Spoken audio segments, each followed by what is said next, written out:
Buenas, profe, yo le pregunto una cosa.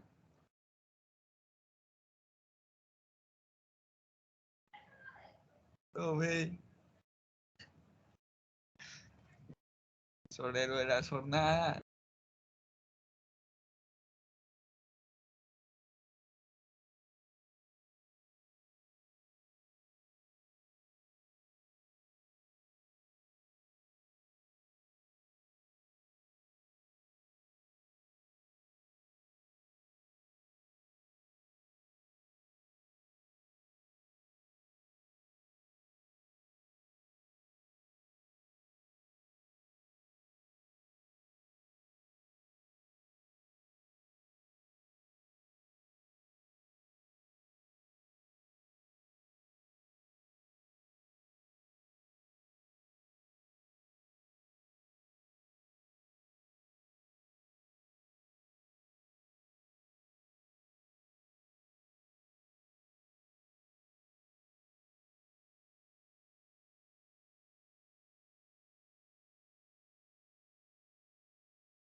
Ingenieros, buenas tardes, ¿cómo han estado? Me cogieron recibiendo una cosa en la puerta. Qué pena con ustedes. ¿Cómo les ha ido? Bien. Okay. Y no hay clase el viernes, por lo de la No, señor, no hay clase el viernes, que de repente, no, eso ya está programado. La semana institucional, entonces tenemos nuestra clase de hoy solamente esta semana. ¿Okay? Bueno, perfecto. Con gusto, por supuesto. Permítame, yo comparto pantalla para que veamos el temita de hoy. Compartir. Bueno, esto se bloqueó. A ver si vuelve.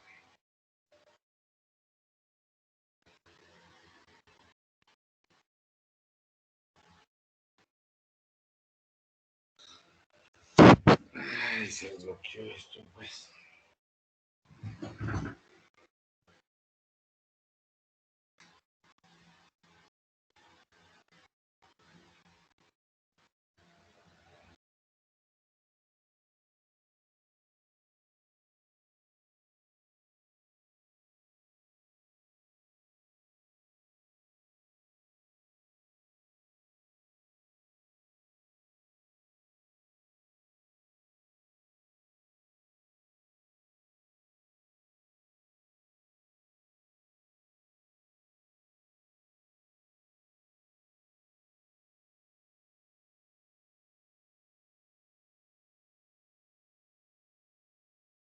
Okay.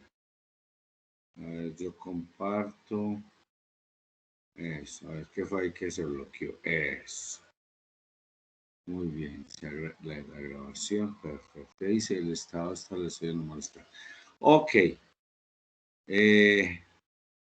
Todos me están viendo, ¿cierto? Yo chequeo que todo esté.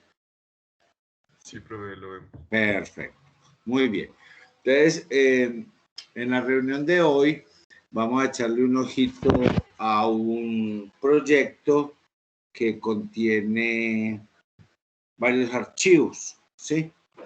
En específico, 5 archivos en ensamblador, con uno de los archivos que contiene el main proc, ¿cierto? Muy bien. Entonces, el proyecto consiste en generar unos datos sobre un arreglo de manera aleatoria, y luego de que los datos han sido generados, ordenamos los datos por el método del ordenamiento burbuja.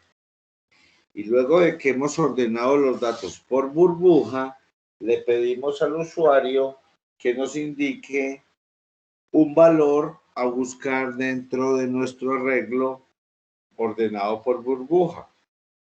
Y esa búsqueda la vamos a hacer por una búsqueda binaria, ¿sí? Entonces vamos a mezclar dos algoritmos. El resto de elementos son necesarios pues para el proyecto, en el sentido de que nos van a permitir crear el arreglo, mostrar los resultados, ¿ok? Entonces nosotros nos enfrentamos, a ver si me quedó esto, eso. Nos enfrentamos a este algoritmo, al ordenamiento burbuja,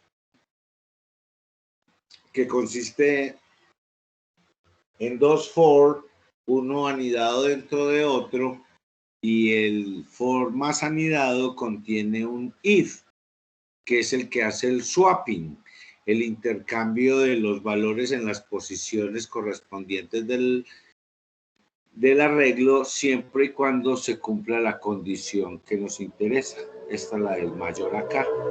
En caso contrario de que los valores comparados sean iguales o sea menor, entonces no se necesita hacer ningún intercambio y se dejan los datos tal y cual. Los dos for, ¿para qué se utilizan en este ordenamiento? Como para que recordemos. Pues nosotros, ¿qué hacemos? Cogemos cada elemento del arreglo, el for más externo nos va desde la primera posición hasta la penúltima, y comparamos esa posición con todas las otras posiciones del arreglo, haciendo esa comparación. Si la comparación nos da verdadera, hacemos el swapping, el intercambio. El otro algoritmo al que nos vamos a enfrentar es la búsqueda binaria, ¿sí? Y la búsqueda binaria consiste a grandes rasgos, ahí está pues el algoritmo escrito de otra manera, a grandes rasgos es que se busca un dato sobre una estructura de datos ordenada. Y entonces se llama binaria porque vamos partiendo la estructura en dos pedazos. Entonces primero vamos al elemento de la mitad y preguntamos que si el elemento de la mitad de mi arreglo ordenado es mayor o menor o igual al elemento que estoy buscando. Si es igual, pues la búsqueda terminó. Si es mayor, entonces quiere decir que el elemento que estoy buscando posiblemente esté en la parte superior de mi arreglo. Si es menor, entonces estará en la parte inferior. Y vuelvo y aplico la teoría. Parto el subarreglo que me corresponde en dos. Y pregunto siempre contra el elemento de la mitad. Así lo voy haciendo hasta que o encuentro el elemento, porque ya me va a quedar es un subarreglo de dos posiciones o de una posición, esos son los dos casos, y ahí tiene que estar el dato.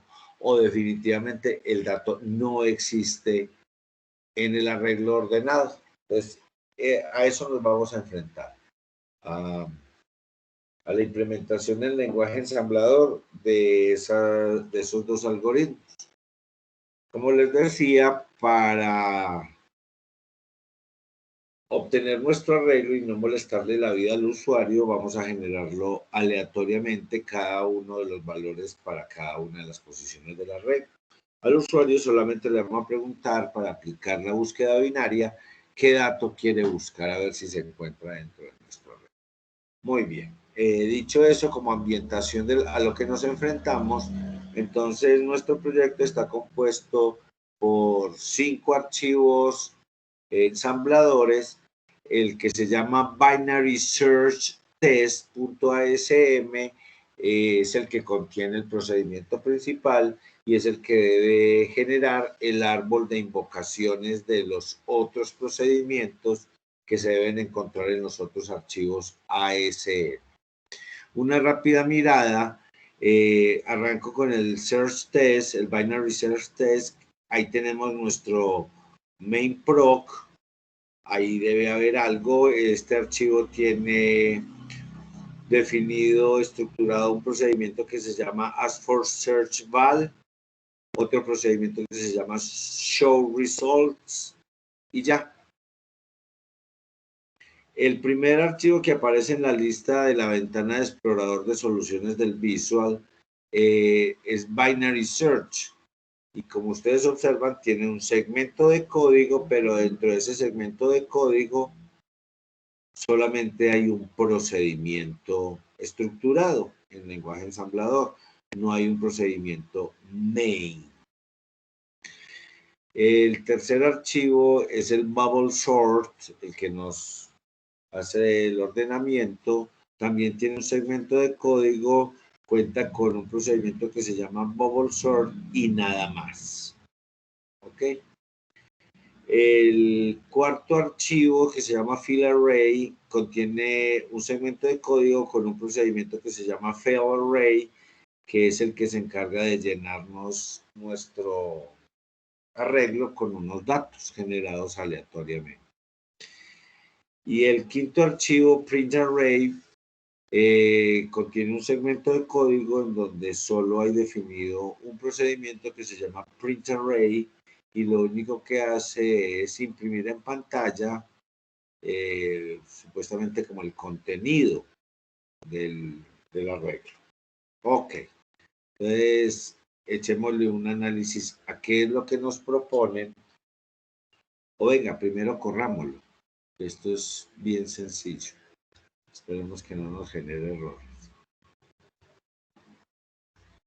Muy bien, entonces en la salida estándar, en la ventana de consola, nos saca un listado en donde nos muestra los números generados aleatoriamente.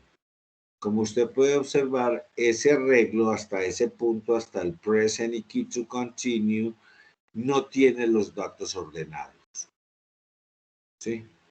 No sé si es evidente, si se puede ver para todos que hay negativos y luego siguen positivos y luego vuelven y aparecen negativos. Entonces, eso no está ordenado. En la ejecución, presionamos cualquier tecla y como resultado nos entrega el arreglo ordenado. Este pedazo de acá, ya hay demasiada información en la pantalla, este pedazo de acá es nuestro arreglo ordenado. Ojalá puedan ver que sí está ordenado. Cada valor anterior es menor que el que estemos mirando. Entonces, hay un principio de ordenamiento ascendente. La tercera parte de la ejecución nos dice que ingresemos un entero decimal signado para ser encontrado en el arreglo. No tiene que existir, pero pongamos uno que sí exista. Por ejemplo, el menos 212. Menos 212, enter, y nos dice, el valor fue encontrado en la posición 27, pues tendríamos que contar desde aquí hasta acá 27 posiciones y se terminó la ejecución de la aplicación. Eso pues desde el punto de vista de la ejecución. Ya vemos que no parece que genera un contenido aleatorio de un arreglo, que ordena ese contenido y que ordenado ese contenido puede aplicar un algoritmo para hacer una búsqueda de un valor, ¿cierto? El principio de funcionamiento de los queries de la base de datos. Muy bien, ahí termina pues la ejecución de nuestra aplicación. Vamos a echarle una miradita a esto. Ya vimos que se puede estructurar un proyecto ensamblador en multiarchivos,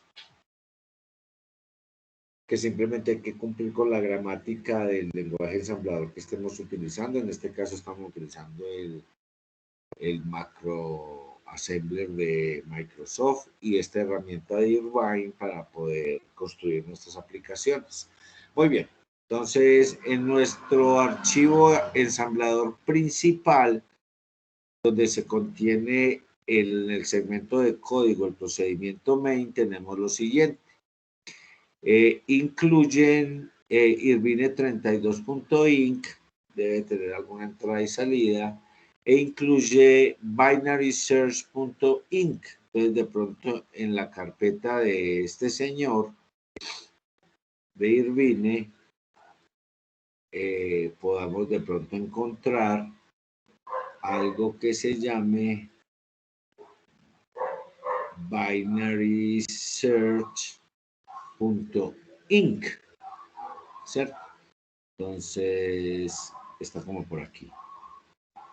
¿Sí? Si lo abrimos, encontramos que nos están declarando 1, 2, 3, 4 procedimientos. Nos están dando el formateo de invocación de esos 4 procedimientos. Profe, ¿por qué hay que hacer eso?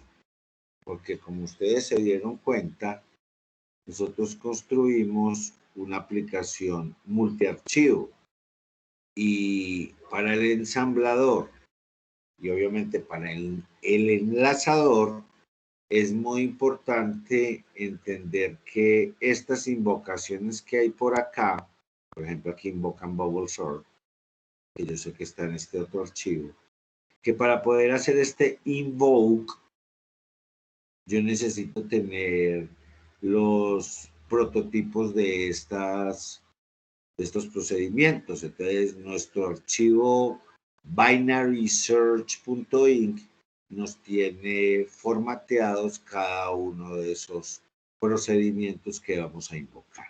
Entonces, esto lo construye uno, ¿sí? Esto no viene pues en la herramienta grande de Irvine.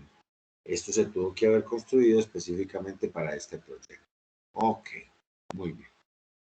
Entonces, esa es la invocación que tenemos aquí arriba, perdón, la inclusión que tenemos aquí arriba de nuestro archivo de prototipo de procedimientos. Hay que indicar cuáles son sus parámetros y de qué tipo de almacenamiento son los parámetros. Pues si le echamos una mirada a eso, aquí dice que print array tiene dos parámetros. El primero lo llaman p-array y es un apuntador a una palabra doble, y el segundo parámetro count, que es una palabra doble. Cuando lo invoquemos por en algún lugar de acá, tenemos que poner esos datos en algún lugar para que el procedimiento se pueda ejecutar. Necesita esos parámetros de entrada, aparentemente. Ok. En esa primera parte de cabecera antes del segmento de datos, al haber incluido Irvine 32.in, no tenemos que poner ningún modelo ni nada de esas cosas. Declaramos tres constantes globales: low val, high val y array size. Low val con un valor de menos 5000. High val con un valor de más 5000. Entonces, aparentemente en el contexto de este proyecto, los números que se puedan almacenar generados aleatoriamente en el arreglo no pueden ser menores a 5000 ni menores a menos 5000 ni superiores a más 5000.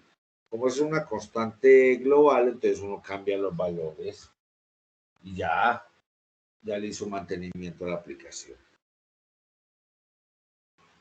Y lo otro que nos predefinen, también para volver fácil de mantener esta aplicación, es el tamaño del arreglo. Sí, recuerda, vamos a trabajar un arreglo numérico. Entonces, le predefinen un valor de 50 posiciones a nuestro arreglo. ¿Sí? Ahí tenemos nuestras constantes globales. Están declaradas en el archivo assembler que contiene el procedimiento principal. En el segmento de datos de ese archivo que contiene el procedimiento principal en el segmento de código, declaramos una variable array de palabra doble de tamaño array size y decimos que por favor cada una de esas 50 posiciones de palabra doble nos la inicialice en el símbolo interrogación. Dup es de duplicate, ¿cierto? Duplique este valor en todas las posiciones indicadas para esta variable, duplicándolo contra este tamaño de almacenamiento. Ok. En nuestro segmento de código tenemos nuestro procedimiento principal, main, y ahí lo tenemos pues completico, ahí completico, desde el main pro hasta el main np. ¿Listo? Dentro de ese procedimiento hacemos un call randomize y entonces en este caso al llamar al randomizador generamos la semilla de generación de números pseudo aleatorios. Sí, yo no sé si ustedes ya vieron simulación. Ahí más o menos le explican a uno ese cuento. Muy bien, luego lo hacemos con un call. Lo hacemos con un call porque randomize el prototipo está dentro de Irvine 32.inc, o sea, está incorporado dentro de la herramienta de trabajo. Pero inmediatamente después de que tenemos el randomize, llamamos uno de nuestros procedimientos, que debe estar en el archivo failarray.asm, ¿sí? Y ese lo invocamos o lo llamamos con invoke. Miren los dos ahí pegaditos, call e invoke. ¿Ok? Y separado por comas, indicamos los parámetros que se requieren para ese procedimiento fill array. Si yo me voy al prototipado, fill array tiene 1, 2, 3, 4 parámetros, dice. ¿Qué parámetros tiene? Un apuntador a palabra doble, que es el que vamos a trabajarlo como el apuntador a la regla. Un count, que también es de palabra doble, que me dice cuántos elementos hay en el arreglo. Un lower range, que es de palabra doble signada, que me indica cuál es el valor mínimo a permitir dentro del arreglo. Y un upper range, que también es de palabra doble signada, que me indica cuál es el máximo valor que se puede permitir dentro del arreglo. Muy bien. Entonces, ¿qué le estaba mandando aquí en nuestra invocación a nuestro procedimiento fill array? Le está mandando array, ¿cierto? Y como se supone que hay que recibirlo en un pointer, entonces yo uso la directiva de ensamblador addr address para indicarle que me envíe la dirección de array. Ahí está lo que de pronto para nosotros sería un parámetro por referencia. Y en algunos lenguajes pues se utiliza o el asterisco o el ampersand o yo no sé qué símbolos para indicar que un parámetro es por referencia o es por valor. Ok, entonces ahí el símbolo que utilicemos en nuestro lenguaje de alto nivel queda reemplazado a este nivel por el compilador o por nosotros estamos escribiendo ensamblador por la directiva addr, que lo que hace es calcularme el offset que hemos visto. Pero como lo estoy pasando como un parámetro de una invocación a un procedimiento, no uso offset, sino que utilizo addr. Muy bien. El segundo parámetro que nos dicen es el número de elementos de nuestro arreglo, count, y lo estamos enviando en array size, en la constante. Sí, muy lógico. Los dos últimos parámetros serán el valor mínimo y el valor máximo, que esos también son constantes para nuestro programa, que se llaman low val y high val, y ahí están. No tengo que formatearlos con ningún tipo porque simplemente son esos valores. Ya el ensamblador entenderá que dependiendo del valor que le ingresaron acá, pues él utilizará un almacenamiento determinado. De todos modos, en el prototipado, y ahí es donde se resuelve, me están diciendo que tienen que ser convertidos esos valores a palabras dobles signadas. Los dos últimos parámetros, hay que hacer eso. Muy bien. Luego de que retornemos de que este procedimiento fill array se ejecute, ya vamos con todo eso, estamos entendiendo qué es lo que hace el proyecto completo, mandamos a invocar print array.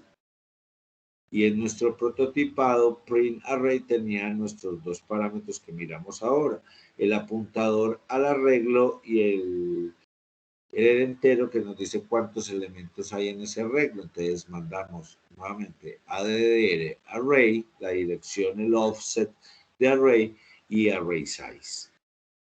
Listo. Inmediatamente retornamos de print array, hacemos un call a algo que está en Irvine 32.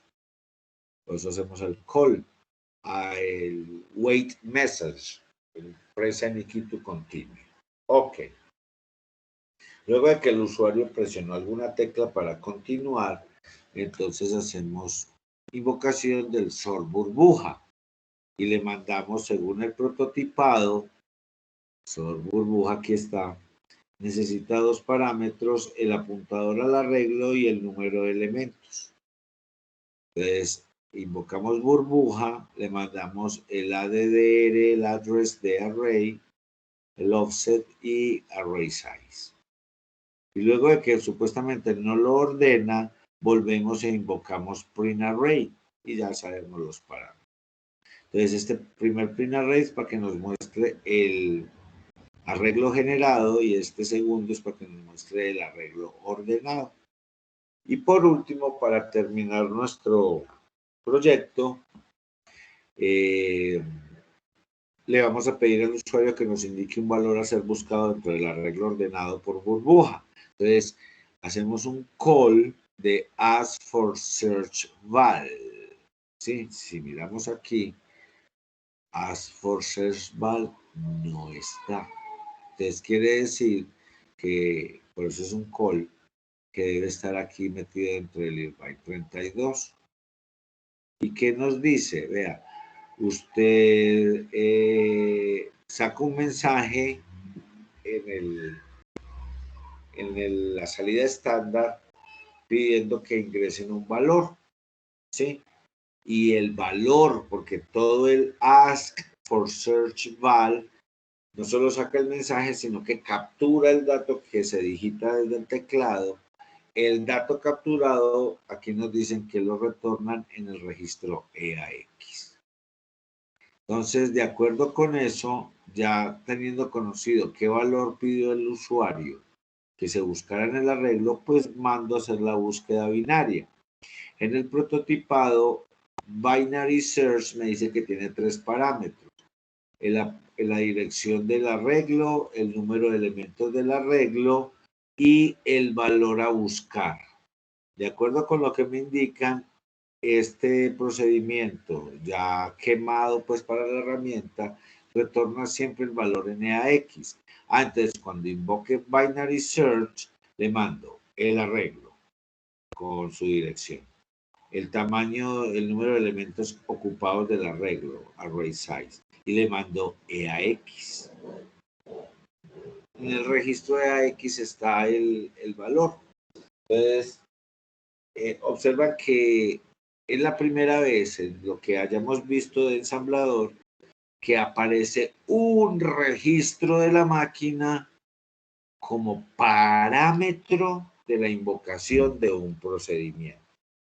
¿Sí? Y aquí, con respecto a los lenguajes de alto nivel, y entendiendo que los lenguajes de alto nivel no tienen que preocuparse de los registros de la máquina, pero existiendo esta facilidad, el ensamblador le agarró como 3 años luz de distancia a los lenguajes de alto nivel, porque constituye un nuevo concepto de que es un parámetro.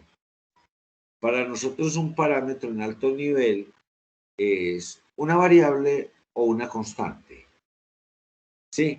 Que generalmente tiene que estar formateada en el momento de ser invocada, sea en el envío o en la recepción, en donde tengamos nuestro método definido. Ahí sí tiene que estar formateada, pero habrá que ver el lenguaje de programación que estemos utilizando si nos obliga a que también en la invocación formateemos los parámetros. Pero aquí me está diciendo este ejemplo de proyecto que, oiga, usted se da cuenta que con ese ejemplo todos los registros de la máquina se pueden utilizar como parámetros. Y al hacerlo de esa manera, lo que nosotros estamos diciendo es que cuando se empiece a ejecutar la primera instrucción del procedimiento que se está invocando, ya todos los parámetros en el ejemplo que estamos dando pueden estar cargados en los registros de la máquina. También podrían estar cargados en la pila, sí, pero la pila es memoria, es más lenta que los registros de la máquina. Pero entonces vea qué potencia tan tremenda.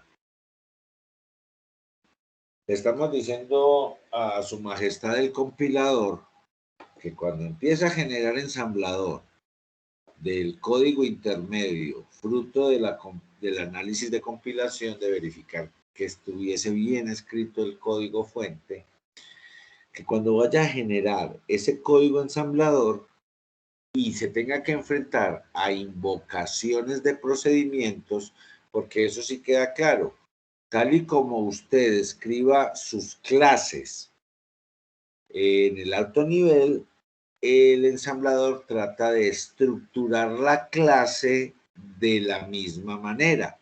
En el caso en que tenga atributos la clase, entonces serán, como vimos acá, constantes globales o variables globales. ¿Sí? Y cada uno de los métodos que usted haya construido en su clase, pues será un procedimiento. Eso es lo que trata de hacer el compilador, convertirlo en un procedimiento. Y lo más normal es que nosotros tengamos el diseño de nuestros métodos vía parámetros para la comunicación entre procesos. Entonces, esto de los parámetros va a ser un camello completo siempre para el compilador. Él siempre va a esperar encontrarse con códigos fuente en orientación a objetos, obviamente, que contengan métodos parametrizados para ser invocados. Entonces al compilador también le toca decidir cómo optimiza el código de máquina para esos casos.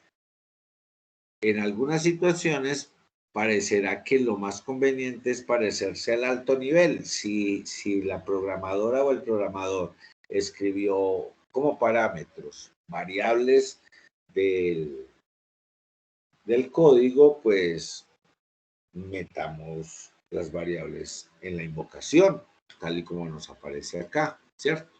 Array, nos está apareciendo por toda parte esa variable. Pero si fruto de lo que, y ahí empieza el grueso de la inteligencia de la compilación, si fruto de lo que se hizo antes, y lo que se hizo antes dependerá de lo que usted escribió en el código de alto nivel, una invocación se puede optimizar cargando los registros de la máquina con los parámetros, entonces el compilador lo hará. Y lo que le están diciendo en este momento es que el gasto que usted hizo en alto nivel de estructurar su método parametrizado se sigue respetando, pero los dichosos parámetros desaparecen. Porque ya se van a reemplazar es por registros de la máquina que contienen los valores que se necesitan. Eso no es que cualquier valor, no. La comunicación entre procesos se va a hacer correctamente. Lo que va a cambiar es el mecanismo y la estructura del paso de parámetros. No son regiones de memoria, sino que son registros de la máquina. Entonces, para la que construye o el que construye software, es importante entender esto en el sentido de que, oiga, me están haciendo una pequeña recomendación desde el bajo nivel. La lógica de solución es la lógica de solución y eso no se puede evitar. Pero si yo puedo construir métodos con pocos parámetros, no es una imposición. Por eso digo, la lógica es la lógica. Y como usted defina el método de su clase, así queda construido porque usted lo entiende que debe realizar tal tarea. Pero si usted puede, esa granularidad, esa atomización que hacemos de la clase a través de sus métodos, expandirla en el sentido de pronto me va a tocar escribir más métodos, pero escribo métodos con pocos parámetros. Usted le está mandando un mensaje al compilador de que, oiga, en el análisis del código, entiéndase que hay cierta intención de la programadora o el programador para que el paso de parámetros, que es muy pesado en la comunicación entre procesos, porque requiere direcciones, empilamientos y apuntadores, se reduzca a cuando se invoque el procedimiento, simplemente se empieza a ejecutar porque todo lo que necesita ya está cargada en los registros de la máquina. Más o menos esa es la lógica de este asunto aquí. Entonces, como en este caso, nuestro Ask for Search Val nos retornaba en EAX un valor que se necesita como parámetro para invocar Binary Search, pues simplemente ponemos el registro tal y cual en la lista de parámetros. Uno entenderá que eso no va a tener ningún efecto real, porque no vamos a pasar el registro EAX como parámetro. No, es que eso físicamente existe en el procesador. Y si ya está cargado con un valor, hágale. Casi que uno pensaría que esos registros de la máquina, que supuestamente son las variables temporales de tiempo de ejecución de nuestras aplicaciones, se convierten en cierto momento no en variables temporales, sino en las variables propias del código fuente de alto nivel. Pero todo en pos de una optimización en el uso de los recursos de la máquina. De que sin irrespetar lo que usted escribe en el alto nivel, se ejecute lo mismo en código de máquina, pero optimizado. Entonces, en este caso, la persona que escribe este código entiende que podía coger lo que vino en el registro de AX y llevarlo a una variable. Y después hacer la invocación de binary search y en ese parámetro que tengo yo resaltado ahí, poner el nombre de la variable. Evitémonos eso. No tiene que ser igual el código ejecutable al código de alto nivel, en el sentido de que se utilice uno a uno todos los elementos que hay en el alto nivel. Usted lo que necesita y lo que entiende el compilador, y si está escribiendo ensamblador, es que se optimice el recurso de máquina, haciendo exactamente el mismo cálculo que pide el alto nivel. ¿Ok? Entonces, por eso mandamos como tercer parámetro de nuestro binary search un registro de máquina. Y por último, hacemos un call a show results, que también debe estar en Irvine 32 para que nos muestre los resultados. Nosotros ya vimos corriendo esto y ya sabemos más o menos qué es cada una de las cosas que le mostré. Pongámosle, hay que hacer aquí un viaje entre algunos archivos para que nos deje entrar en cada uno de ellos. Estos son más sencillos que solo tienen un procedimiento, creo. Este solo tiene uno. Sí. Este bubble sort solo tiene uno. Este field creo que tenía varios. Vamos a ver, este tenía uno solo. Este es el que tiene varios. Si no me equivoco. Tiene este. No. Listo, perfecto. Entonces arranquemos aquí en el principal. Muy bien. Entonces llamamos a un randomizador que genera una semilla para la obtención de números pseudoaleatorios. Listo. Ahí quedó randomizado. Entonces, cuando yo llame a algo que utilice una función de generar números aleatorios, yo ya sé que por lo menos esos números aleatorios no se van a parecer a los que obtuve en la anterior corrida de esta aplicación. El randomize me indica que todo eso se da. Entonces vamos al fill array. Entonces saltamos pues a nuestro fill array. Estamos ya en este archivo de acá, fillarray.assembly. Y nuestro archivo tiene el include Irvine 32 y nuestro segmento de código, la declaración del procedimiento, fill array proc, y para no estar haciendo ni push ni pop a la pila, le decimos que por favor nos salve estos 4 registros de la máquina. Muy bien. Y a continuación, coma, y simplemente esto está por presentación, y separados por coma, excepto el último, ponemos nuestros parámetros. ¿Sí? Y los parámetros que colocamos acá, como ustedes pueden observar, corresponden exactamente a los parámetros declarados en el prototipado de cada procedimiento. Entonces, cuando lo invocamos, cargamos, pues cada uno de estos elementos vienen cargados con los valores correspondientes. Vea que hay dos cosas diferentes en este caso. En el procedimiento o método, si lo quiere ver usted así, antes de arrancar el código, usualmente se hacen dos cosas. Una obligatoria, que es declarar los parámetros, pero la primera es salvar la máquina. Y recuerde que uno salva los registros del procedimiento desde el cual fueron invocados. ¿Sí? Pues nos invocaron desde por acá y este randomize seguramente ajonjolea un montón de registros de la máquina, que es lo que nos está mostrando el field array en el uses, que salva. Muy bien.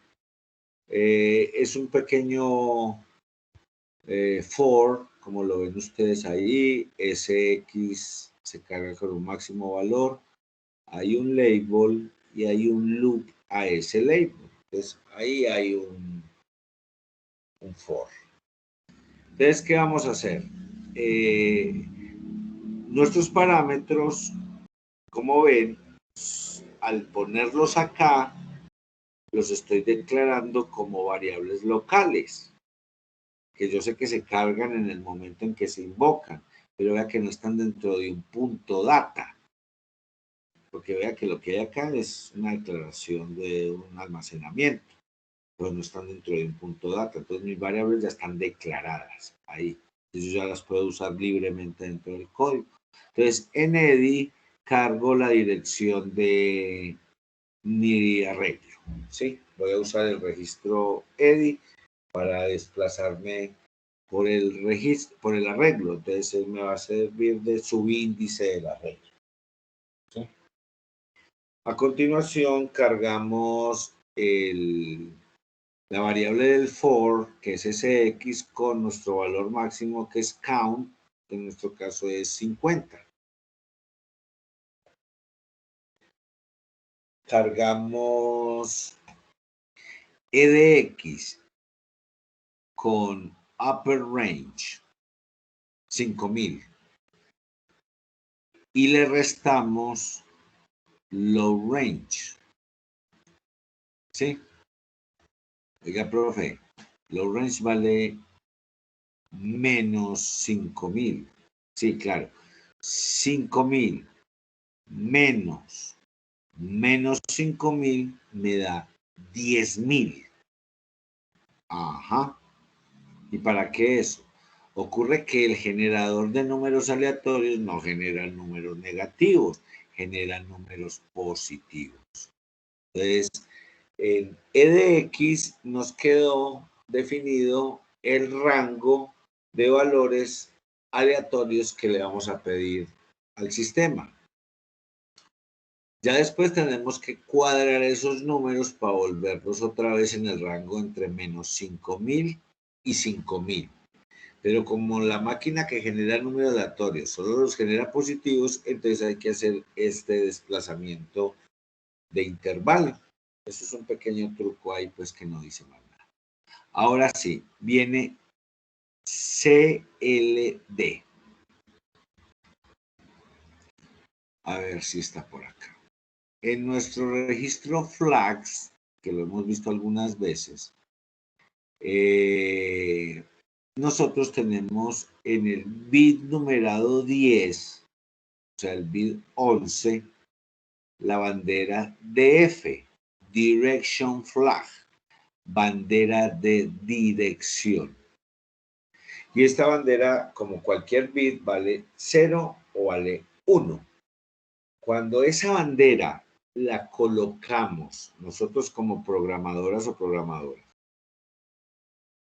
en 0, le hacemos clear, le vamos a decir al sistema que ciertas operaciones son siempre sumando o hacia adelante.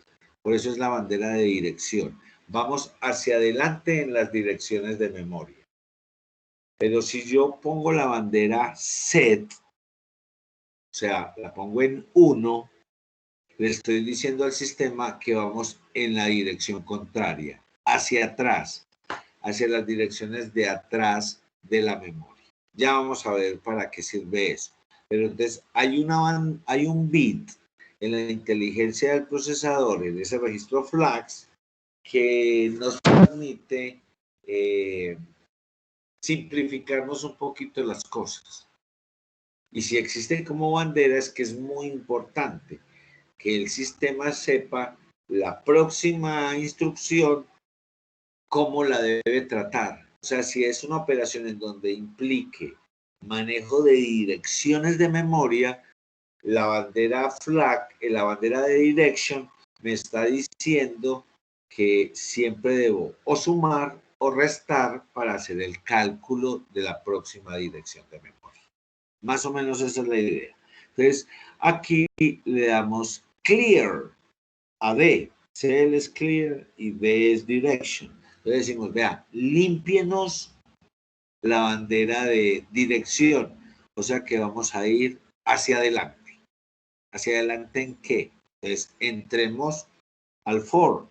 Recuerde que el cuerpo del for es lo que esté entre el label y la instrucción loop y el dichoso label que estemos manejando.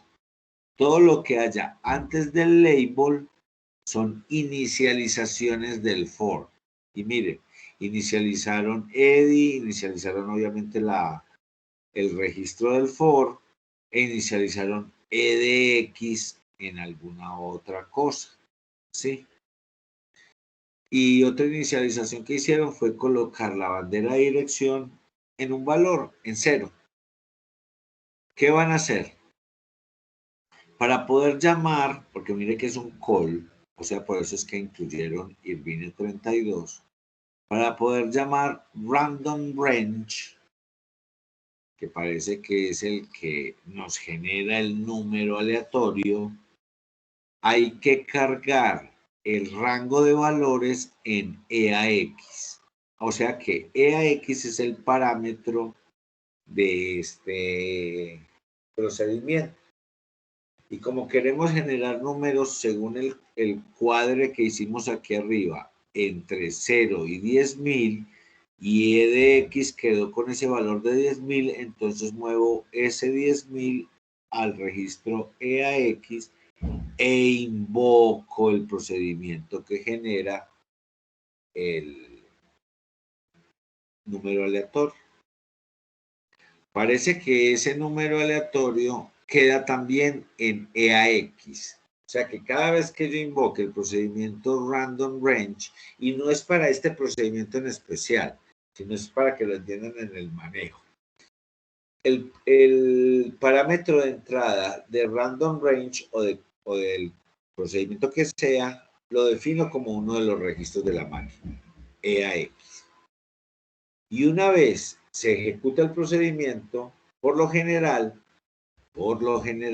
eso es una costumbre de programación de bajo nivel, si solo hay un parámetro de salida y el registro EAX no está ocupado en algo, entonces el resultado del parámetro de salida se coloca en el registro EAX. Eso es por lo general. Esa generalidad se cumple en este procedimiento random range. Entonces, ¿qué hacemos? Yo ya sé que este me entrega en EAX el resultado, pero me lo entrega entre 0 y 10.000. Y yo tengo que cuadrarlo para el intervalo entre menos 5.000 y 5.000. Por lo tanto, al valor generado le sumo menos 5.000. Y ya me quedó el valor ajustado al intervalo original entre menos 5000 y 5000. Hagamos el ejemplo con los extremos. Supongamos que el número que nos genera es el 10.000.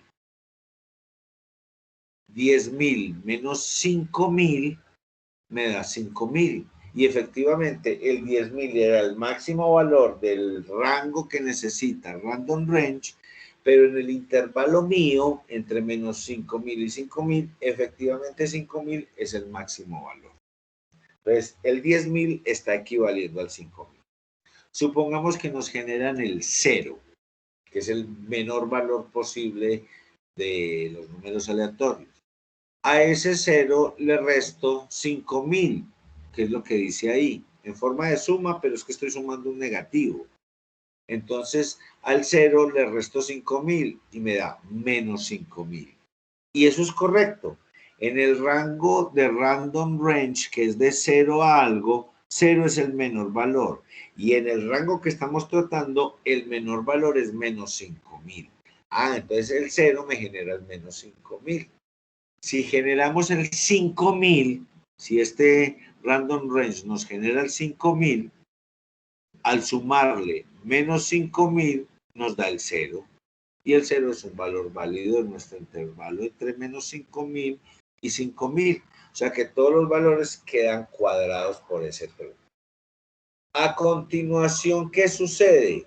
Viene de esas instrucciones macro que ya tiene el lenguaje ensamblador. Se supone que este valor EAX tendríamos que guardarlo en nuestro arreglo que está siendo referenciado por EDI. Y después de hacer eso, mover EDI a la siguiente posición para que el siguiente nuevo valor que se genere sea almacenado en esa posición. Pues todo eso de almacenar lo que quedó en EAX en la posición indicada por EDI e incrementar el valor de EDI para que vaya a la siguiente posición del arreglo, se puede hacer con una sola instrucción que se llama Storage SD. ¿Sí? Hace todo eso que les digo. Coge lo que hay en EAX, los lleva a EDI e incrementa EDI. Profe, ¿incrementa EDI hacia arriba o hacia abajo? Ahora es que tiene sentido la instrucción Clear Direction Flag. Si yo pongo Clear Direction Flag, Store SD me va a incrementar EDI positivamente.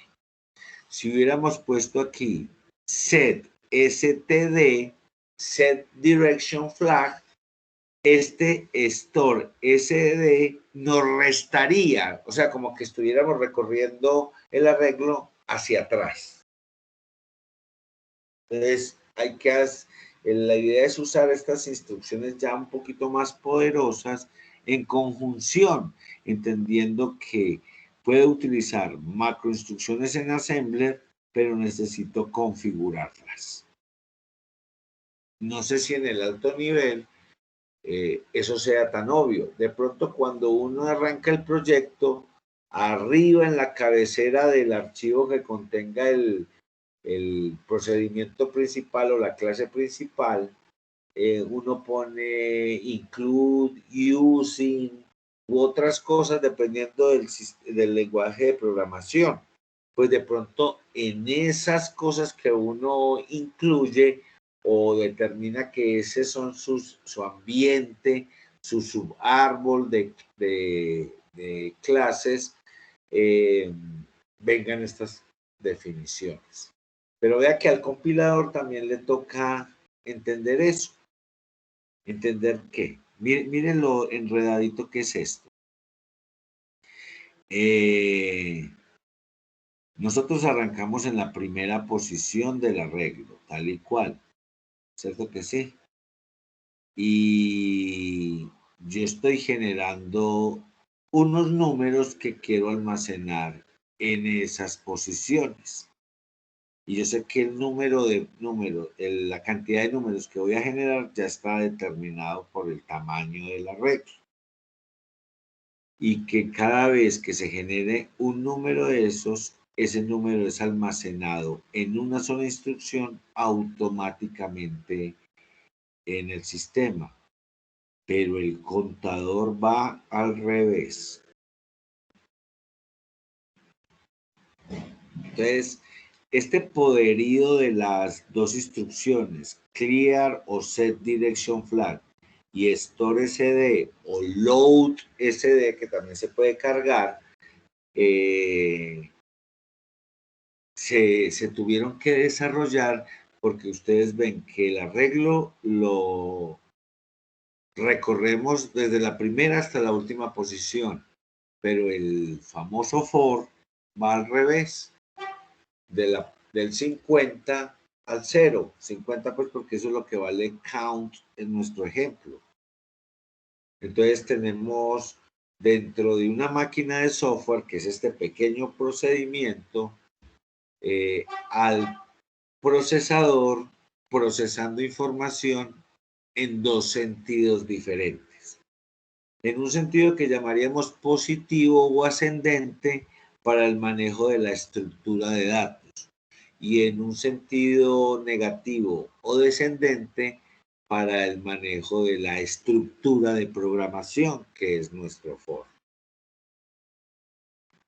Y a nosotros nos enseñaron allá arriba en el alto nivel que tanto las estructuras de datos como las estructuras de programación deben mantener el mismo sentido. Y para implementar eso en el bajo nivel, a sabiendas de que el for, uno no encontraría otra estructura de programación adecuada para rellenar un arreglo completico de unos valores. Aquí lo hacen aleatorio. También podríamos pedirle al usuario que nos escribiese 50 valores. No habría ningún problema, sería la misma pendejada. La cosa sería tener 50 valores en nuestro arreglo. Pero aquí nos están diciendo, y por eso existen separadamente esos dos áreas de nuestra profesión. La algoritmia, el escribir algoritmos y programarlos, y las estructuras de datos y los algoritmos que permiten hacerle gestión a esas estructuras de datos. Y ambas nos las enseñaron en alto nivel y ambos nos las enseñaron que iban en un mismo sentido. El bajo nivel nos muestra que el funcionamiento del procesador para ciertas cosas se hace de acuerdo con la lógica de los circuitos electrónicos. Y otra parte se programa de acuerdo con la lógica natural de nosotros, la gente de computación, de cómo nos enseñaron a manejar estructuras de datos. ¿Listo? Entonces, por eso hay que inventar estas instrucciones, para que aquí a bajo nivel termine cuadrando lo de allá arriba. Entonces, también es que sigue siendo un caramelo chantilly que nos dan a nosotros para escribir más sencillito el ensamblador, pero considerando cosas de la electrónica. Esa que tengo yo señalado es una instrucción netamente electrónica, aunque es de software, obviamente. Pero uno dice, oiga, ¿a quién se le ocurre programar en alto nivel la bandera de dirección del registro flags del procesador? No, yo invoco el método para que me haga el fill del arreglo, que me llene el arreglo, ¿sí? O lo escribo yo, y si lo escribo yo, el for es ascendente, y la variable del for es la variable su índice del arreglo, que yo me atreví a escribirlo para rellenarlo de alguna cosa. En el alto nivel nosotros pensamos así, aquí en el bajo nivel nos dicen, tienes que pensar de dos maneras. Cómo funcionan desde el software de bajo nivel los circuitos electrónicos y cómo pides que se implemente el uso, la gestión de las estructuras de datos de tu programa. Eso es lo que me están diciendo. Y yo debo tener pendiente esas dos cosas cuando esté escribiendo esto. Y si no estoy metido en esto y se me ocurre ver un programa ejecutable en ensamblador, pues yo ya tengo que ver que ciertas cosas no me van a cuadrar con respecto a lo que está escrito en el alto nivel. Y es porque en el bajo nivel hay que responder a dos cosas diferentes, a las dos que les acabo de mencionar. Nosotros arriba, en el alto nivel, cuando me estoy tirando Python, yo no me preocupo de esto para nada. Yo digo, el interpretador de Python me resuelve todo. Soy yo el que escribo mal las instrucciones en Python para que el interpretador me diga, negrito, te equivocas. Pero si no está mal escrita la instrucción, ya es mi lógica la que está en juego. Y mi lógica está en juego no contra exclusivamente el procesamiento de los datos, sino cómo resolvió el interpretador o el compilador del lenguaje que sea la intención que yo tenía con mis instrucciones. Y sé que la implementación de qué era mi intención puede estar lejana en lo real, o sea, en el código ejecutable, a lo virtual, que es el código de alto nivel. Entonces,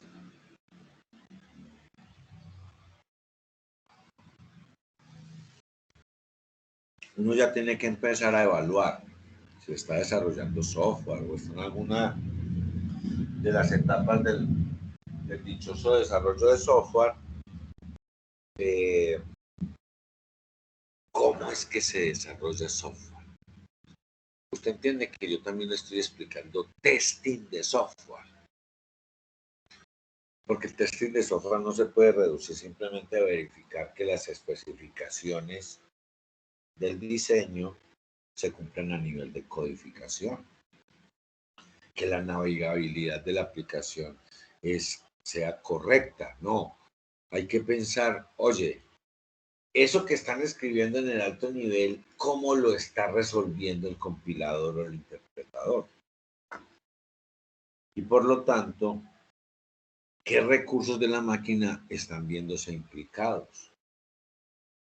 Si algunos de ustedes están viendo compiladores con el ingeniero Gabriel o conmigo, o con quien corresponda a que lo esté dando, se van a dar cuenta que, de acuerdo con lo que están escuchando aquí, a mí sí me va a interesar entonces cuál es la calificación del compilador que yo estoy utilizando. Ya no debe ser tan trivial decir que es que yo estoy programando en tal lenguaje de programación. No, ahí la historia está muy cortica. Uno tiene que contar en qué compilador está compilando sus aplicaciones. Y como el compilador también es un software, también está clasificado. Y hay sitios donde uno busca clasificaciones de los compiladores, que nada tienen que ver con el lenguaje de programación. Uno encuentra 7 compiladores diferentes de Java, 7 compiladores de C#, 7 compiladores de Python. Y dice, ¿cuál uso? Pero es que si es el mismo Python, es el mismo C#, es el mismo Java. No, no es el mismo. Eso es una vil mentira. Uno ya entiende que los que construyen esos compiladores también estudiaron esto, son gente de computación y saben estas pendejadas que yo les estoy explicando. Por lo tanto, la pregunta es, cuando construyen esos compiladores, en la construcción del ejecutable, ¿qué tanta maña le ponen al asunto? ¿Qué tan cositeros son en construir? Porque estas instrucciones CLD y STORE-CD no necesitábamos escribirlas. Hubiéramos escrito el código en ensamblador tal y como uno piensa que debe ser. Incrementar EDI en un valor, almacenar EAX en una posición indicada por EDI y continúe. Oiga, pero es que cuando yo reviso los compiladores, yo encuentro que hay algunos que sí utilizan las facilidades que da el procesador, o sea, el código de máquina. Entiéndase que para nosotros que no somos electrónicos, entrar a estudiar un procesador desde el punto de vista electrónico es una perdedera absoluta de tiempo. Tendríamos que empezar otra vez desde el principio, la ley de Ohm. Explíqueme otra vez esa pendejada y me la va a tener que explicar con ecuaciones diferenciales, porque como lo enseñan así en física de coquito, eso no funciona para entender cómo es que el procesador actúa. Entonces, como eso no es de nuestro campo ni nos tiene por qué interesar, entonces nos dicen, bueno, pero de todos modos el procesador es lo importante en la arquitectura de hardware, porque es el que hace realmente los cálculos. Entonces, acérquese al procesador de otra manera, vía esta herramienta de programación, que son los lenguajes ensambladores. Y aprenda, usando un lenguaje ensamblador o viendo un curso que llama compiladores, cuál es la verdadera fuerza que tiene el código de alto nivel cuando se tiene que convertir en código ejecutable. Y con ese concepto, evalúe las herramientas que usted está utilizando para hacer el desarrollo de software. Ya tenemos más variables, más elementos para hacer evaluaciones un poquito más serias. Puede que a nosotros no nos toque hacer la evaluación, pero podemos hacer la pregunta. O si leemos un informe, entender de pronto ciertos numerales, capítulos del informe en donde hablan de qué tan optimizado está el código de máquina que genera un compilador o un interpretador X, Y o Z. Porque a cualquiera paisana o paisano de Ruana no hay que explicarle mucho que una cosa que se hace más fácil es mejor que una cosa que se hace más difícil. Si no, eso es una boludez, pues. Si ya te expliqué cómo lo haces más fácil y lo seguís haciendo más difícil, algo te pasa esa voz. No al método, ni a la herramienta, ni a lo que estemos trabajando. Esa voz es el que te está pasando algo. Porque ya te explicaron el método que implica mejoría. Los otros no implican mejoría, entonces no utilices los otros. Entonces, si esto está ocurriendo a este nivel, en algo se tiene que reflejar en el alto nivel. Y vamos a encontrar que nuestros lenguajes de programación, el sabor específico que estemos utilizando para el compilador específico que vamos a utilizar en la generación del ejecutable, habrán cosas que hacen que la programación de alto nivel se parezca a la de bajo nivel, pero totalmente disfrazada. ¿Cierto? Ya viene el Día de las Brujas, el Halloween. Y de los brujos también, quien dijo que los hombres no hacíamos magia. Y alguna magia negra también.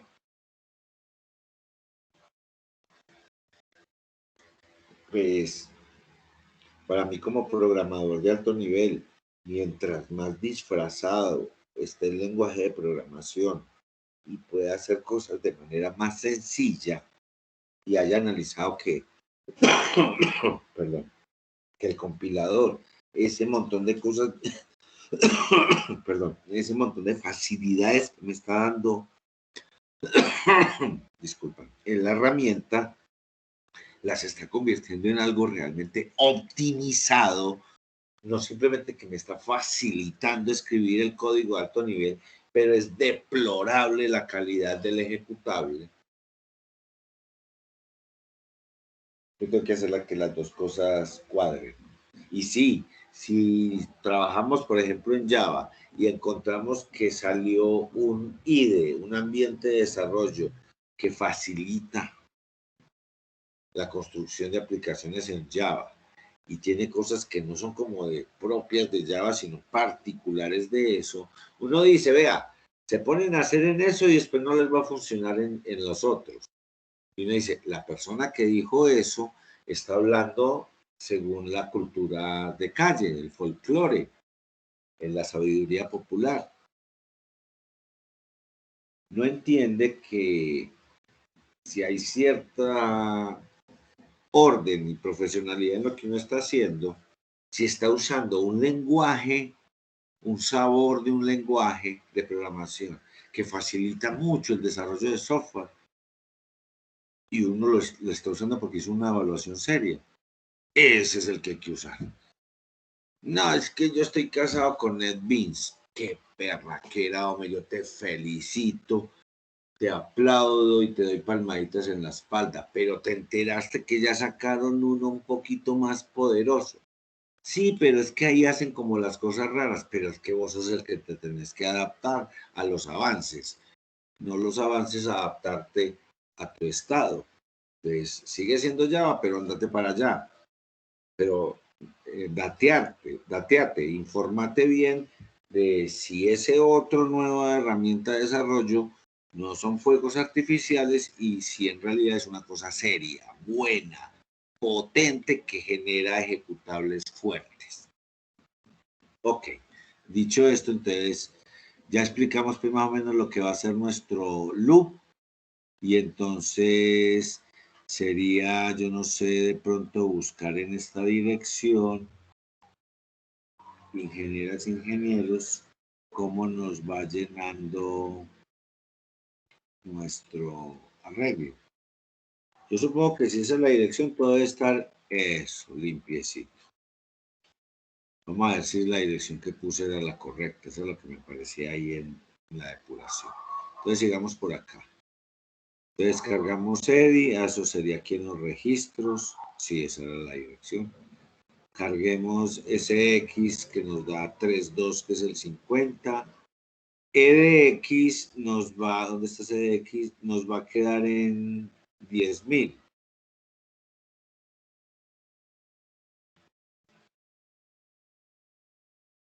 $10.000. 2710. Vamos a ver. Ese 27 lo calcula aquí en estas dos operaciones. 2710. Qué maravilla. Ahora, viene el cambio a la bandera de dirección. Y según nos decían, ¿dónde está esa caspa? El primer nivel, el segundo nivel, el tercer nivel. Está en el tercer nivel la bandera de dirección y es el bit anterior al más significativo de ese nivel. O sea que si eso es verdad, está en este 2. Y si en este momento antes de ejecutar CLD está en 2, eso quiere decir, ¿de dónde puedo escribir? Por aquí. Vale 0010. A ver, yo pongo esto más centrado. Eso es un 2 pues en binario. Y nos van a setear este bit. Ah, pues ya está en 0. Vamos a ver, eso no debe pasar nada ahí. Corramos la línea 21 y no pasó nada. Ya estaba seteado en 0. Profe, si ya estaba en 0, ¿por qué había que ponerlo en 0?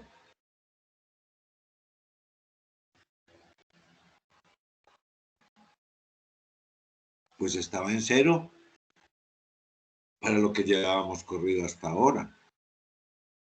Y lo que uno puede suponer es que ninguna de las instrucciones anteriores tocó la bandera de dirección. ¿Ok? Entonces ocurre algo. Si ninguna de las instrucciones anteriores tocó la bandera de dirección antes de que corriésemos esta instrucción, la bandera podría haber estado en 1. Profe, ¿y por qué va a estar en 1? Hombre, cuando uno manda a ejecutar una aplicación, lo que se carga en el registro, en la unidad de control del procesador, es la instrucción que se va a ejecutar. Pero eso no implica que se limpie el procesador o el core que me asignaron o el hilo que me asignaron. Eso no implica que se limpia la máquina. Eso nos lo dijeron cuando nos enseñaron lógica de programación y que nosotros seguramente todos cometimos de pronto el error de usar una variable sin inicializarla. La profe o el profe nos dijo, aquí va a haber un problema. Ese cálculo no va a dar nada. ¿Cómo que no va a dar nada? ¿Cuánto vale esta variable? Y uno dice, verdad, esta variable no tiene ningún valor. Y uno decía, sí, tiene un valor. Vale basura informática. ¿Y qué es basura informática? Pues la máquina, cuando arranca a ejecutar un nuevo proceso, ya tiene valores cargados. ¿Y por qué tiene valores cargados? Pues porque antes estaba haciendo algo, estaba corriendo otro proceso. ¿Quién dijo que el procesador está esperando y sabe de antemano usted qué va a correr? ¿Quién dijo? Si usted explícitamente no configura la máquina para que en la arrancada se carguen ciertas aplicaciones, usted es el que tiene que manualmente mandar a ejecutar la aplicación. Entonces, como esta aplicación no estaba dentro de las aplicaciones de carga de este computador que estoy utilizando, entonces esta aplicación, como ustedes lo vieron, la creamos ya dentro de la sesión de usuario, no en el inicio de la sesión de usuario. Entonces, oiga, ¿en qué estaba la máquina antes de correr esta aplicación? Y yo qué sé.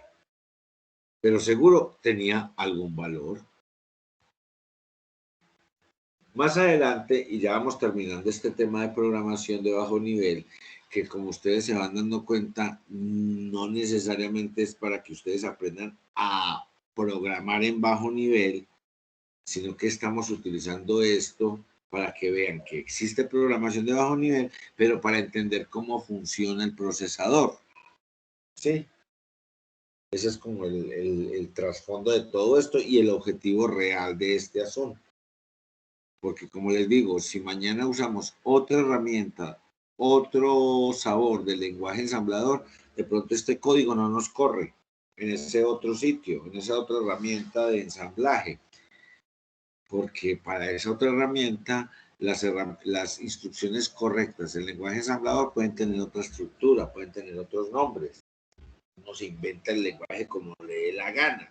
Lo único que no se puede inventar es el código de máquina. Eso ya tiene que ser así o el procesador no calcula, usted verá.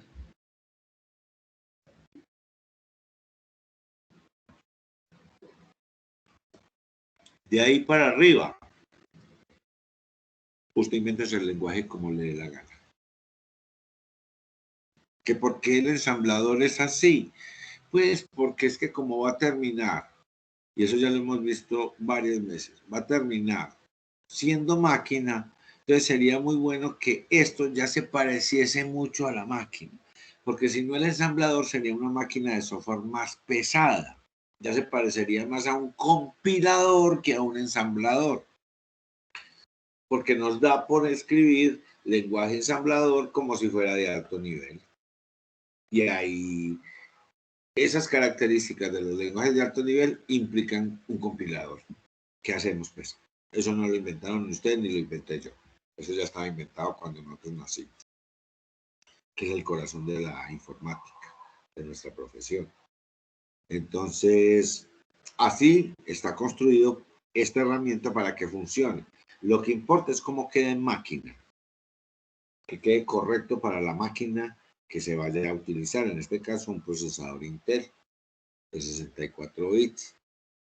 Ya no me acuerdo de qué generación. Creo que esto es un i5, pero no sé de qué generación es. Eso lo vemos después. Ok. Entonces, aquí nos meteríamos en nuestro for.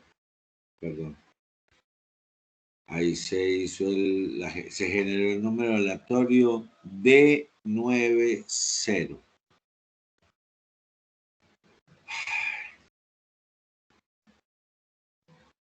En hexadecimal D90.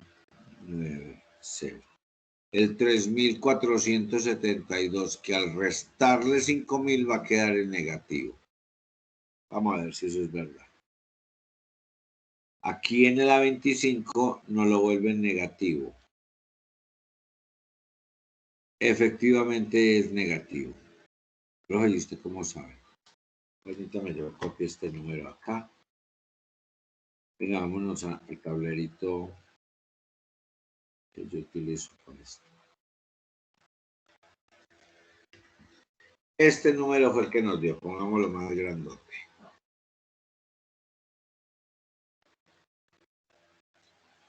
Separemos los dos niveles. Perdón, sí, el registro en la mitad, la parte alta y la parte baja. Usted observará que estos valores evidentemente son la extensión de este valor. Porque del número que nos había dado, permítanme, yo en decimal le resto 5.000, que es la operación que está ahí. Menos 1.528. Y mire que ya en el hexadecimal, porque estoy en QWord, venga, yo le pongo en The Word, eso. Me dio exactamente el mismo resultado que me dio la depuración aquí.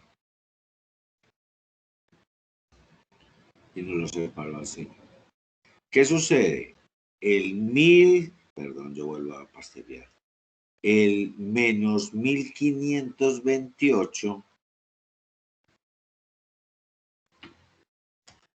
1.500, ¿qué hice yo? Es que qué dañera es, así se puso. 1.528, este es nuestro número. Ese número hay que llevarlo a base 2, ¿cierto? Entonces va a quedar X en base 2. Ya corrijo esta cosa.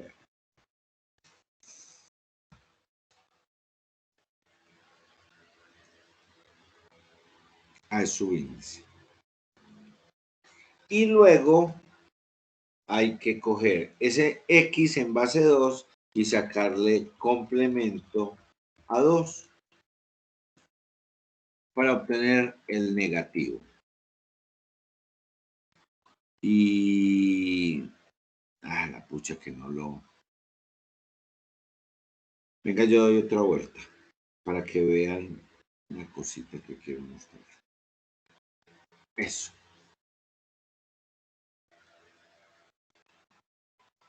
Ahí, miren el número que me genera antes del cuadris.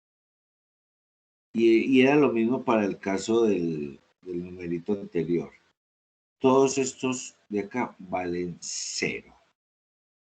Porque el número se genera entre 0 y 10.000. Todos los números son positivos. Entonces, ¿qué está sucediendo? Porque esto es un número negativo. Como les había contado alguna vez,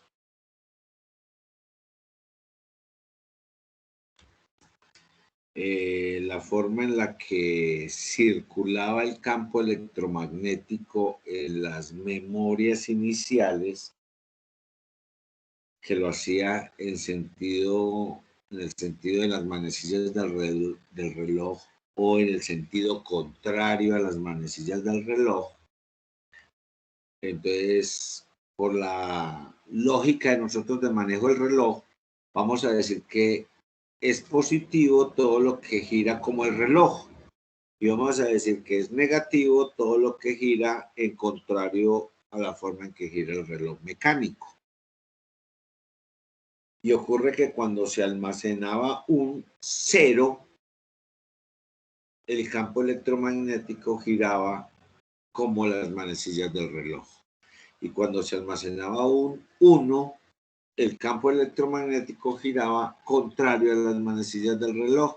Entonces se decidió que el 0 era positivo y el 1 era negativo.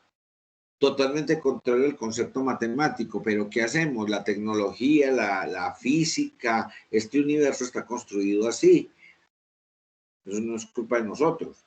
Entonces decidimos que el 0 es positivo y el 1 es negativo. Entonces, si a mí me ponen a escribir los números de el 0 al 15, o sea, los dígitos hexadecimales en binario, yo escribiría lo siguiente. Este es el 0. Este es el 1. Qué tosecita. Este es el 2. Este es el 3. Este es el 4. Este es el 5. Este es el 6. Y este es el 7. Observen ustedes que el primer bit, o sea, el bit más significativo, siempre es 0. Y que el número está dado en los otros 3 bits. El 7 se hace con 3 bits. El 6, el 5, el 4, el 3, el 2, el 1 y el 0 se hacen con 3 bits. Por lo tanto, este 0 es el signo. Y vamos en el 7. Escribamos el 8 en 4 bits. Escribamos el 9. Escribamos el 10. Escribamos el 11, perdón, me pasé. Escribamos el 12. Escribamos el 13. Escribamos el 14.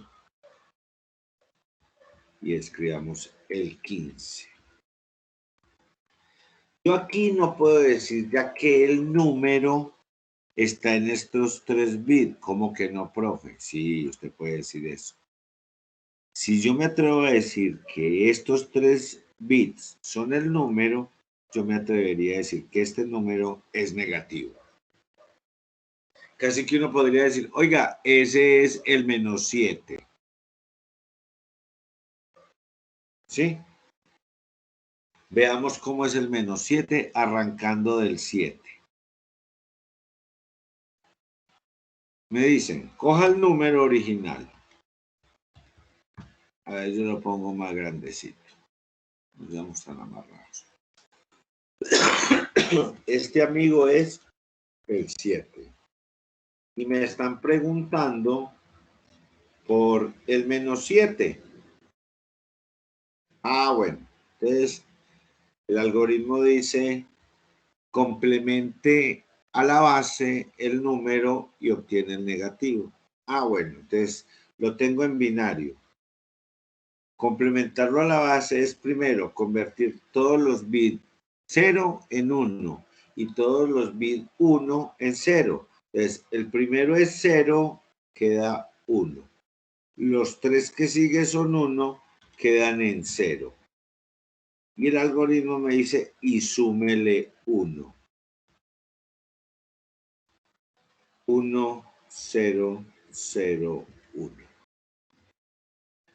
Busquemos nuestra tabla. 1, 0, 0, 1. Este es el 9. Claro, si no hay signo, pero si hay signo, el supuesto 9 es el -7. Y mire que cumple con la regla de los negativos. El primer dígito, el primer bit, el bit más significativo, vale 1.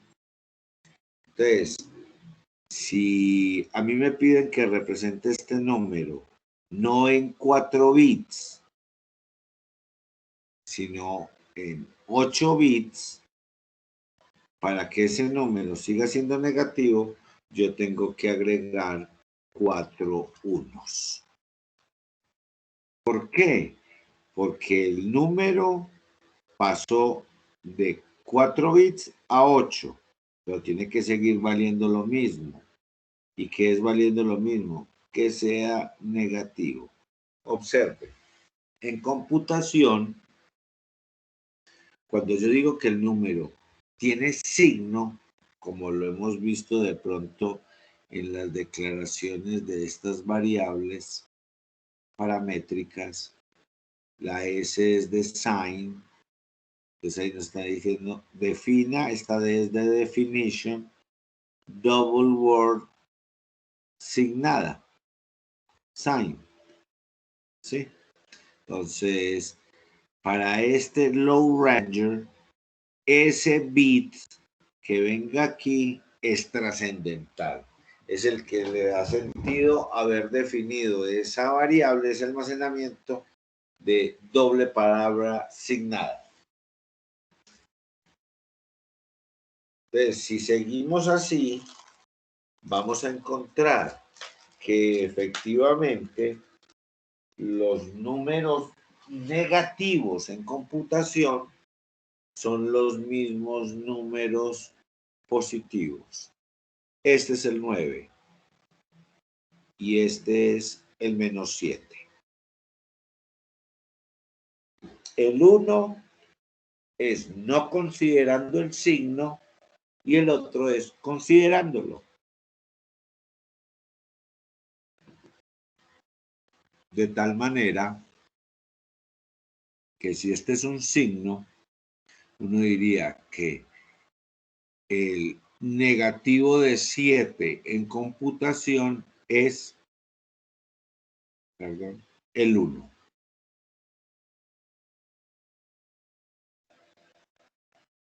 Profe, ¿y este 1? Eso es un signo. No lo considere en el cálculo de la magnitud del número. Es como metiéndole valor absoluto.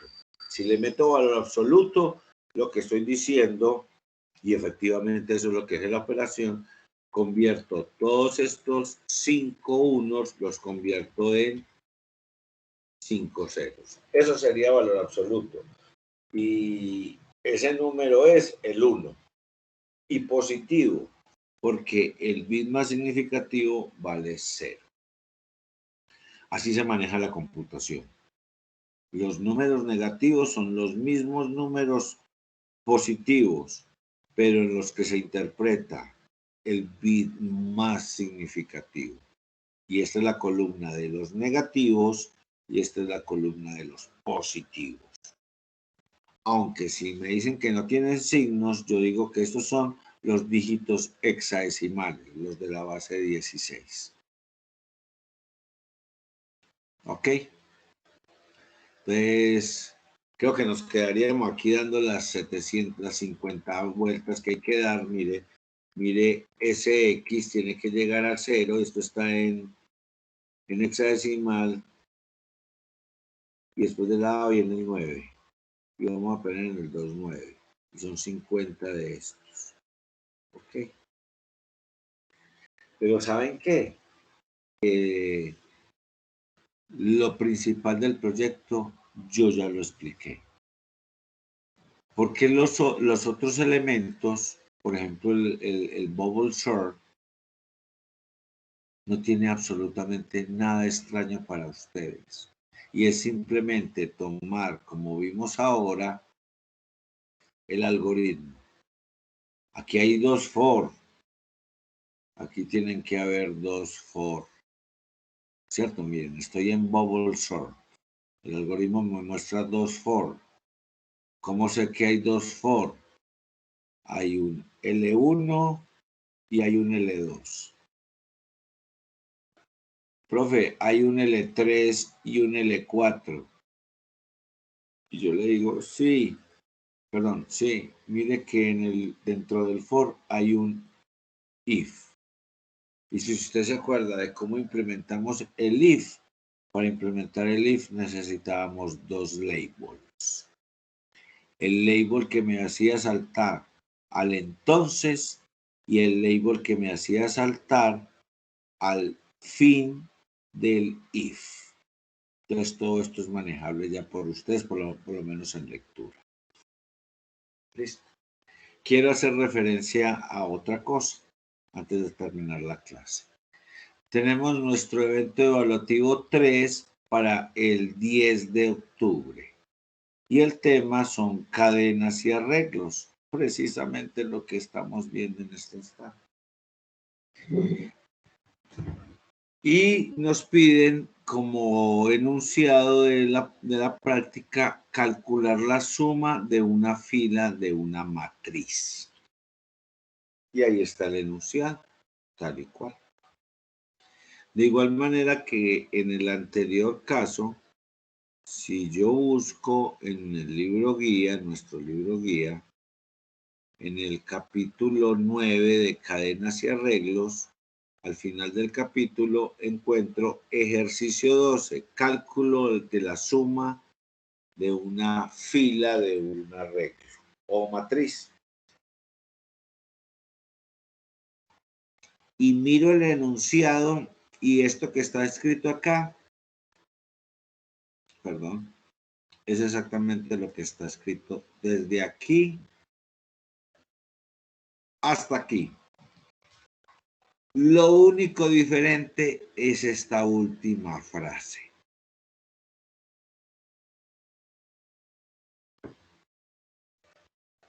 Realice los chequeos requeridos sobre los datos válidos de fila ingresados por el usuario. Entonces, ¿en qué consiste la aplicación? Que alguien escoge una fila para que le hagan la suma sobre una matriz existente o sobre unas matrices existentes. En los documentos que les compartieron a ustedes sobre esto, qué montón de cosas. No le digo. Esta es la solución de eso. Se llaman los archivos 9.10-12 y 9.10-12A. Si usted, mire, calcular la suma de la fila de una matriz. Ahí está todo. Profe, ¿eso es hasta qué fecha? 10 de octubre. Y estamos a listo.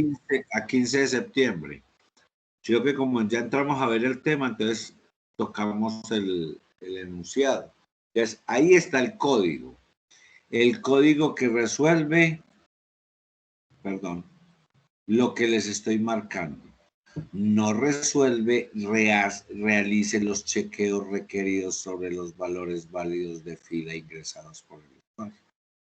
Entonces, a lo MI6, si ustedes desean realizar este evento evaluativo, toman este código o el otro, uno tiene más líneas que el otro, échele una mirada a eso y busque dónde tiene que hacer los chequeos para que, por ejemplo, mire aquí está las variables string de los mensajes.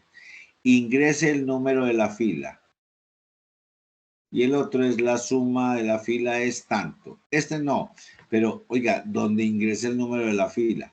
Oiga, y si la matriz es de 4x4 y el usuario le da por escribir 5, ¿qué pasa? Chequee eso que le acabo de decir con este software original. A ver qué sucede. Oiga, si el usuario le da por escribir -3, oiga, súmeme los elementos de la fila -3. Chequee qué sucede. Y por favor, corrija si considera que hay que corregir sobre este código para que esos casos no generen cálculo, que uno no le permita al usuario ingresar un número de fila inválido. Eso es lo que le están pidiendo. ¿Ok? Entonces hay que cargar cualquiera de los dos, que hay dos soluciones, chequear qué hacen cuando uno ingresa valores de fila inválido y si se produce algo que no debe producirse, meterle la mano al código para corregir esa parte. Ok, ingenieros e ingenieros. Perfecto. Paro mi clase para dejarme visible para que si hay comentarios o preguntas, con mucho gusto.